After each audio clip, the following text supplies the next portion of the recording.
On a toutes et tous certains jouets qui nous rendent nostalgiques dès qu'on les revoit. Et en tant que parents, quand on veut acheter des jouets à nos enfants, eh bien on peut pas s'empêcher d'essayer de recréer ce sentiment qu'on a eu. Et c'est logique, parce que finalement les jeux et les jouets façonnent nos valeurs à l'âge adulte, mais aussi nos centres d'intérêt. Moi par exemple, j'adorais quand j'étais petit les Playmobil, j'adorais les casse-têtes. Et évidemment, je jouais déjà aux jeux vidéo, croyez-moi, pour rien au monde, je revends ma vieille Nintendo 64. Bien entendu, on a toutes et tous nos préférences, toutes et tous les jouets qu'on adore et qu'on veut partager à ses enfants, mais ce qui est sûr, c'est que c'est jamais anodin, et c'est pour ça qu'avant de passer commande à Saint-Nicolas ou au Père Noël, il faut bien réfléchir. Et le choix est plus difficile que jamais, tant il n'y a pas un jour qui passe sans qu'on ait confronté à un article sur les prix excessifs des jouets, mais aussi sur les matériaux parfois dangereux, voire même la présence de produits chimiques dans les matériaux utilisés. Bref, on s'en sort plus. Alors comment choisir un bon jouet? Alors à la veille de Saint-Nicolas et de Noël, pour faire plaisir à vos enfants, vous pouvez vous aider par exemple des suggestions des Toys and Games Awards, qui en Belgique suggèrent des jeux et des jouets de qualité, amusants et parfois éducatifs. Alors dans la catégorie découverte scientifique par exemple, eh bien le lauréat cette année c'était la boîte Lego Technic à propos de la planète Terre et de la Lune en orbite. Ou bien cette magnifique licorne qui a remporté la première place dans la catégorie univers de jeu. Ou encore, moi je vous le conseille, le Kiddy Karaoke qui a raflé le prix du meilleur jouet interactif. Il y en a donc vraiment pour tous les goûts, et dans les Toys and Games Awards, on montre que un jeu peut effectivement être éducatif, mais que le principal quand même, c'est d'avoir un jeu qui permet à vos enfants de s'amuser. Un bon jeu pour la Saint-Nicolas ou pour Noël à offrir à vos enfants, c'est pas forcément un jeu éducatif ou pédagogique, ça peut aussi être un jeu qui simplement divertit. Parce que n'importe quel jouet finalement permet à vos enfants de développer certaines compétences. Par exemple, la patience, la construction d'histoires, la manipulation d'objets ou encore la coopération avec leurs partenaires de jeu. Cela étant dit, les enfants eux-mêmes en réalité ne cherchent pas uniquement à s'amuser, ils cherchent aussi naturellement à développer des compétences. Je me rappelle une conversation que j'ai eue l'année passée, hyper intéressante, avec Aurélie Van Den Dijk. Elle a une entreprise qui s'appelle Fall en Jeu, et dans ce cadre-là, elle organise des formations à destination des profs, des parents, des mouvements de jeunesse. Et elle me disait que ce que préféraient les ados et les enfants, c'était pas forcément les jouets les plus divertissants, c'était aussi, et en fait surtout, ceux qui permettaient de créer des moments de qualité et donc des souvenirs. Et je trouvais ça joli. Et c'est vrai, demander à un enfant la babiole qu'il a reçue dans son Kinder Surprise il y a 2 semaines et qui est probablement déjà cassée, il est fort probable qu'il s'en souvienne pas du tout. Par contre, je mets ma main à couper que vous vous souvenez de certaines soirées jeux de société en famille comme si c'était hier. Pour prouver un petit peu ça, Aurélie Van Den Dijk, elle a fait un gros travail historique pour comprendre pourquoi on joue. Pour vous dire, elle est remontée jusqu'à 2600 ans avant Jésus-Christ, et donc elle m'avait expliqué que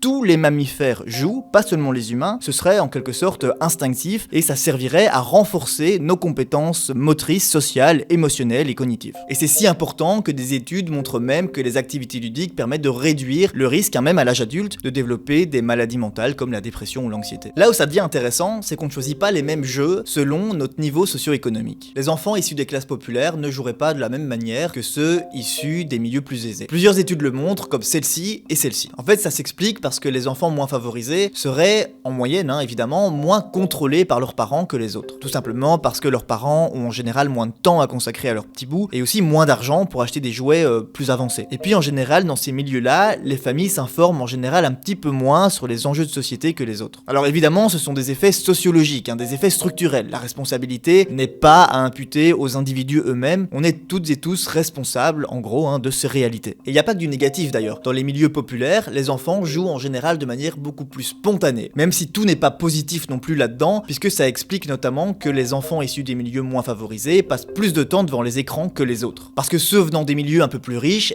eux sont beaucoup plus encadrés par leurs parents. Et c'est pour ça qu'ils jouent un peu plus à des jeux de plateau, des jeux de société, des jeux collaboratifs, et cette réalité-là, elle renforce les inégalités sociales dès l'enfance, avec des conséquences évidemment à l'âge adulte. Et ce type de jeu, justement, a des conséquences sur l'éducation, parce que ce sont ceux-là qui favorisent le développement de l'esprit mathématique, par exemple, de la maîtrise des mots. Ce choix est d'autant plus difficile que les jeux véhiculent aussi des valeurs. Dans les magasins, il y a encore des rayons bleus pour les garçons, des rayons roses pour les filles, et ce qui est intéressant, c'est que c'est un phénomène qui est en fait relativement nouveau. Dans les années 30, c'est surprenant, mais les catalogues étaient en fait plutôt non-genrés, et les jouets étaient mixtes. C'est que dans les années 90 que les différences se sont accentuées, pour évidemment des raisons commerciales, vous vous en doutez, et cette stratégie a permis de vendre plus de produits et de doubler le chiffre d'affaires des producteurs de jouets. Aujourd'hui, on connaît l'impact l'impact de cette stratégie née dans les années 90 sur notamment les métiers que font les petits garçons et les petites filles une fois adultes, mais aussi par exemple sur la charge mentale dans les couples. C'était pas qu'une question de genre. Un autre exemple, c'est l'écologie. C'est la mode des jeux durables, des jeux pro-environnement. Un exemple, c'est la gamme Playmobil Wiltopia, ou les boîtes Sylvanian Families qui abordent les questions de nature, et des jeux de société qui vont un peu plus loin et qui définissent vraiment les enjeux environnementaux, comme par exemple Richesse du monde. Avant de choisir un jouet pour Saint-Nicolas ou pour Noël, reste encore à s'interroger sur la qualité des matériaux utilisés pour fabriquer ces produits. Le SPF Economy a récemment contrôlé la quantité de substances chimiques présentes dans une vingtaine de jouets, et 18 d'entre eux n'étaient pas conformes. 4 des produits présentaient même un risque grave pour les enfants. Ça a par exemple été le cas pour ce jouet-ci et ce jouet-là. C'est franchement interpellant évidemment, surtout pour les moins de 3 ans qui ont tendance à mettre des jouets en bouche. Alors évidemment, lorsqu'un cas est avéré, le produit est retiré de la vente, car certaines substances sont vraiment dangereuses, comme le phosphate par exemple, ou le mutagène, qui peuvent être cancérigènes. Récemment, la Fédération européenne des industries du jouet a aussi montré des inquiétudes concernant les produits venus de la plateforme Temu. 95% des jouets comportaient un risque. Mais c'était pas que Temu évidemment, une autre étude en 2020 montrait déjà ce genre de problématique pour des produits venus de Amazon, de Wish ou de AliExpress. Donc les parents doivent faire attention eux-mêmes en attendant des meilleures réglementations ou des meilleurs contrôles. Des meilleurs contrôles qui arrivent, puisque le Parlement européen en mars dernier a montré son intention de renforcer la législation pour protéger les enfants en contrôlant notamment la présence de PFAS dans les jouets. Et bien voilà, vous devriez avoir toutes les clés pour commander les meilleurs jeux et jouets à Saint-Nicolas et au Père Noël pour vos enfants cette année. Et si ce type de vidéo vous plaît, je vous invite à partager celle-ci